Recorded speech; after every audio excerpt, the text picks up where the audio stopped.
It's my feel-good breakfast show. Welcome back to your Feel Good Breakfast Show. It's a Friday morning. We're live, large, and in charge on this Friday. Now, listen, we're about to get some inspiration right now. I'm looking forward to this, and we're talking about something. Sometimes it comes in the form of brightly colored. Or it might be a mishap or perfectly round. We're talking all about pottery, which has been given an all-new modern makeover with the new generation of creative ceramicists who are passionate about this very individual form of unique artistry. That's right, and it's part of our everyday life that has evolved drastically over the years and has followed numerous trends. Now, this morning we are joined by ceramic artists, and a very good morning to Janet Lightbody. Good morning. Good morning, Zoe. You're going to tell us all about the trends, but I want to know from you, where did it all start for you? How old were you when you first worked with ceramics? To be honest, I was in preschool, I think, and one of my earliest memories was the sound of the plopping of the paint as the teacher mixed the paint for us to begin. Exactly, and the scent of it all, that like powdery scent. And then it was only until later in high school when I spent my Friday afternoons in the ceramic studio potting away when everybody else was behind Cavendish Square having their first cigarette or chatting to the boys. I was busying myself in the studio, so... And I understand that your ceramics and your pottery are all functional art based, and they're all handmade. Is there something particularly special about handmade pottery or ceramics that has I guess an added attachment to you as a person who makes it? Indeed, Katleho, what makes handmade ceramics special? The Japanese have a word called muraki, which describes the essence that the artist conveys into the art piece. So whatever the mood was that they were feeling at that point of making the piece is then conveyed into the feeling that that piece exudes. So muraki really sums that up, and it's only really achieved when something is handmade. Well, I want to know, like, how do you exude your muraki onto your piece? Like, where do you draw your inspiration from? Zoe, I spend a lot of time in nature. I'm inspired by living an extraordinary life, a life which I love. And with that means I spend a lot of time outdoors in the mountains. I love the sea. I'm also inspired by a way of being, an authentic lifestyle, which had me first tell the truth about wanting to be an artist in my mid-30s. So yeah, also fun. One of my greatest inspirations is a late artist, Paul du Toit, who passed away not so long ago. And yeah, he really lived fun, and yet he was an incredibly talented and successful South African artist. As well, I'm also inspired by Zizi and Andile at Emiso Ceramics. They're really, leading the South African ceramic scene. One of the trends that Zizi's doing is color blocking, dry brush technique with a lot of brightly colored glazes, which is incredibly fashionable and desirable. Yeah. As you can hear, our pottery clay making factories well in a line in the back there. We're getting all our ceramics ready, and I'm also inspired by the fact that you run these workshops called Paint Your Own Plate that inspire South African women. We'll talk a little bit later about that, but I understand that you've got a challenge for me and Zoe. Do you?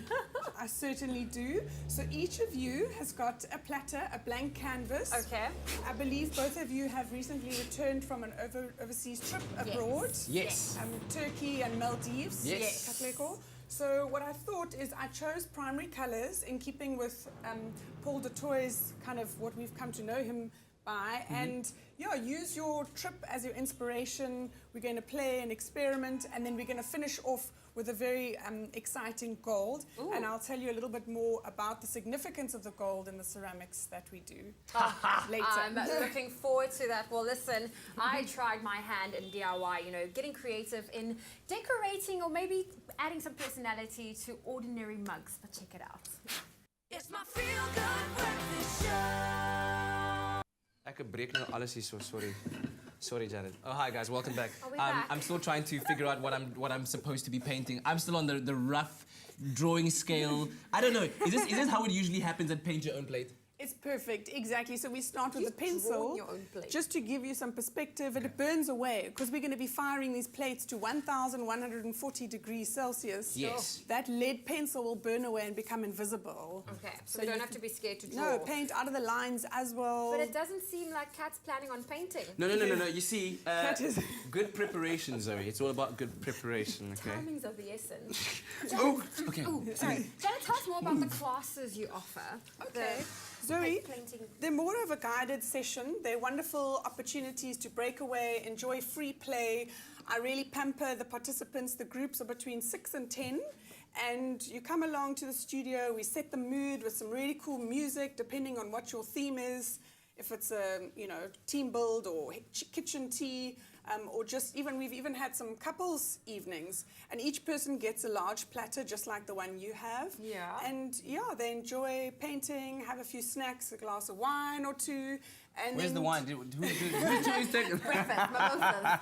I have to say, I noticed the colours are not blending because in my mind, Yes. yellow and blue is supposed to make green and it's just making more blue. Yes. Why is it not? Okay. What we can do is we can mix it on a palette. Silly. If you would like, I must see if we've got one.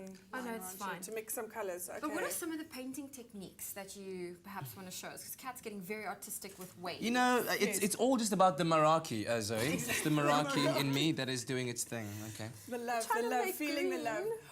Okay, so the technique that I'm going to show you, it's with the bronze. I know it doesn't look like much, but you can see the finished product up on the wall over there. Oh. So that's what it's going to look like. Cool. So I'm going to show you how we would achieve that. So I might need to just clear the turf a bit because I'm going to turn. As you can see, this plate is going Oh. to start turning. Okay. And this is what gives us a nice, even sort of opportunity. Is that plate going to fall off? Is it going to balance? No, it's gonna balance. okay. So just bear with me. You do that while I let my inner Meraki do its thing. Thank you. It's all about that. So this technique, Yes. how do you get you said you're going to use gold. Correct. So what I've done here is I've mixed up a gold, which is, like I said, going to look like the plate on the wall. And when fired to a very high temperature, it creates that iridescent bronze look. So it's not real gold. Otherwise, having to be selling our plates for a lot more than we really do. But it's very simple. So just have a look. I'm going to spin the plate like this. Yes. And while I'm spinning it, You just splash. Yeah. exactly. And it gives it like you can even spin it some more, and gives it like a kind of gestural feeling. So not too stiff and contrived. Okay, so that's how you created that we're seeing on the wall. Exactly. Obviously, I went with a little bit more power. I probably did it at home on some grass. So I kind of held back a bit for your guys' well-being, your health and safety. So are you going to do that to our paintings? If you would like to, we can do like that I now. really So you use can do your everything I colours see. underneath, and then you can give it like a gold edge once you're done with your colours. I So feel like is this how you just use the sponge? Go for it. Zoe, how do you know that even? I feel like that kid in the class who just needed all the crayons but just didn't know what to do with them and just ended up eating them. It's called free play. You can switch off Free up here. play, Just okay. free play. Just roll with it. Oh, roll with it. I'm just gonna allow it to just be a part of me. La la la la la. Janet, if Paint people want to your get a hold of you, where can they do that? We have a website. It's called janetlightbody.com. We have a fan page on Facebook and Instagram as well. So you can find us online. And we've got an online booking system, so you can book paint your plate tickets there, buy a ceramic piece. Really would love to hear from you. So Okay, I'm going I to be call that this- student. What do you think of our work? I call this it's awesome. inner turmoil. It's beautiful. Okay, so this is my inspiration, a hot air balloon. Amazing. Beautiful. Oh You my ready? word! Yes! Okay, that's There we epic. I was trying to draw an island with like a tree, but my tree didn't even go. What's the name of the place of the hot air balloons in Turkey? Cappadocia, yes. Yeah, how magical. So How it was was that? absolutely All right, listen, magical. we gotta go now. It's Something time to go. We're having too much fun okay. here, right? Okay, well, thank Stay you so tuned. much. Your Feel Good Breakfast Show, do check out online. We will post our plates Massive to you. coconuts on my tree. Coconuts for the world.